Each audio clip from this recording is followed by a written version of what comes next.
ये हमारा अध्यात्म का अनुभव की बात है। नहीं तो क्या कर दिया जाए जिससे आप बच सकते हो? सोचो, आपको क्या मिल जाए? एक ऐसा शब्द बोल दो जिससे आप निर्भय, निश्चिंत और निःशोक हो सकते हैं। एक बोलो कि ये मिल जाए तो मैं बिल्कुल निश्चिंत हो जाऊंगा और आज से कोई कामना नहीं करूंगा। बोलो, कोई एक बात बोलो। नहीं बोल सकते। आज हमारे बच्चों में बहुत जल्दी इतना सोचने की क्षमता आ गई है कि अब तो यार जीवन किस काम का। कहीं कोई ब्लैकमेल कर रहा तो जीवन, अरे हमें लड़ना है। तो ये जो बच्चा बोल रहा है कि हम भयभीत हो जाते हैं, हम शोकित हो जाते हैं, हम आगे, ये नकारात्मक सोच ही तो है। क्यों है? क्योंकि आधार नहीं है। आधार हो तो फौरन उसकी काट है। भगवान है ना, प्रभु है ना, ऐसा कैसे हो सकता है? हम उनका भजन करते हैं, हम उनके आश्रित हैं, ऐसा कैसे हो सकता है? महाराज जी, ये तो सोच रख लिया और इससे हम पार भी हो गए। महाराज जी, फिर जब असफल हो जाएं उसके बाद हमारा क्या मान्यता रहनी चाहिए? सही बात पूछो तो जब आप ऐसा करोगे तो असफलता में सफलता का ही आनंद अनुभव में आएगा। सकारात्मक सोच ही जीवन का सुख है।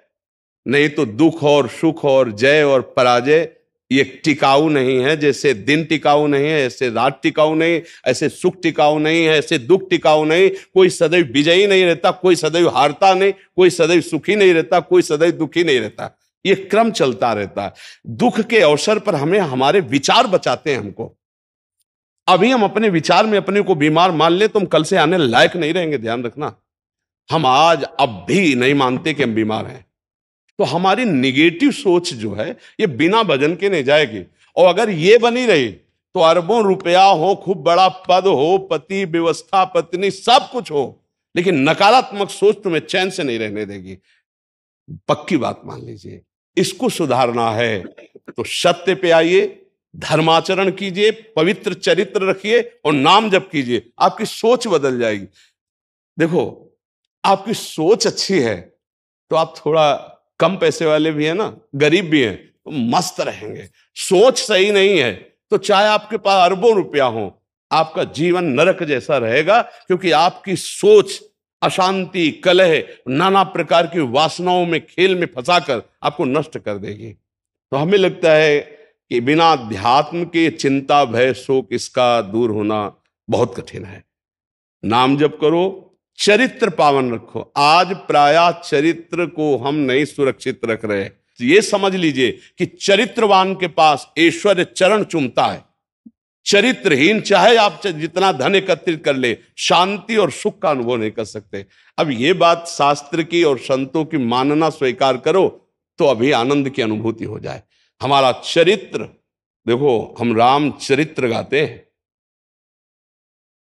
राम जी रघुवंश में प्रकट हुए और रावण उत्तम कुल पुलस्त करनाती, ब्राह्मणत्व उत्तम कुल पुलस्त करनाती, लेकिन चरित्रहीन हो गया तो राक्षस कहा गया। समझ रहे? चरित्र गाते हम, राम चरित्र गाते हैं। मां केवल अंतर है नहीं, वही बड़ी रा उसमें भी लगी हुई है। रा वह रा मां, वही भगवद अंश है, जय विजय और कोई दूसरा नहीं है।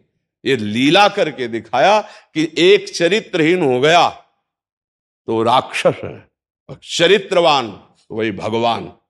सब में भगवान है, वही अब लीला कर रहे। देखो, हम अपने चरित्र को पावन रखें, हम धर्म से चले, नाम जप करें, तो आप कहीं भी आपके अंदर नकारात्मक भाव आपको परास्त नहीं कर सकता।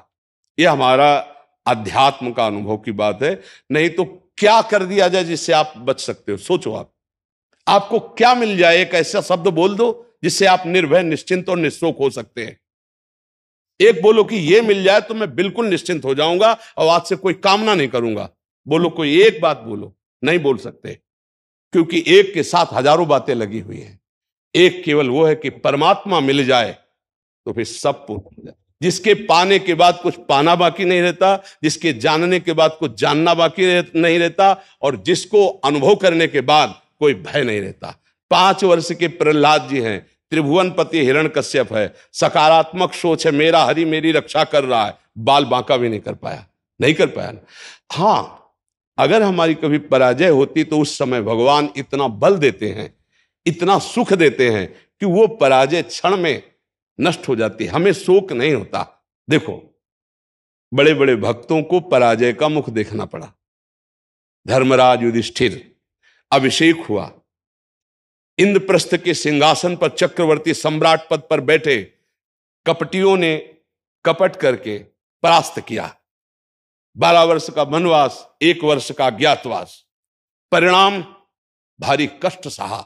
ऐसे महारथियों को छुप के रहना पड़ा, लेकिन परिणाम फाइनल पे आइए तो चक्रवर्ती सिंहासन पर महाराज युधिष्ठिर ही बैठे, उनके कुल में कोई नहीं रह गया, सब विनाश को प्राप्त हो गए।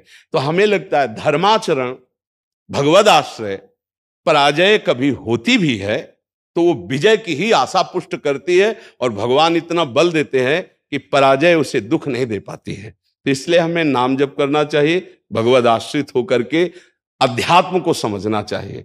आज हमारे नवीन बच्चे अध्यात्म को नहीं समझ रहे, तो बड़ी आचरण में बड़ी अपवित्रता आ चुकी है। आप देख लीजिए कैसे कैसे गंदे अपने जीवन को इन अवगुणों से युक्त कर लिया गया, व्यसन, व्यभिचार।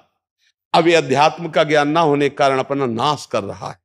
तो चरित्रहीनता, गुणहीनता और नकारात्मक सोचें, अगर इनको हमें ठीक करना है तो हमें बहुत सावधान रहना, हमें अपने चरित्र को बचाना है। आज हमारे बच्चों में चरित्र सुरक्षित नहीं रह पा रहा है।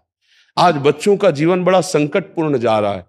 बात पक्की समझना, हमको जब ऐसी बात आती है तो हम दुखी होकर के बोलने लगते हैं कि आज हमारे राष्ट्र का जो ये नवीन भविष्य है, ये संकटपूर्ण परिस्थिति में जा रहा है। गर्लफ्रेंड, ये बॉयफ्रेंड, ये व्यसन, ये इनको चैन से नहीं रहने देंगे।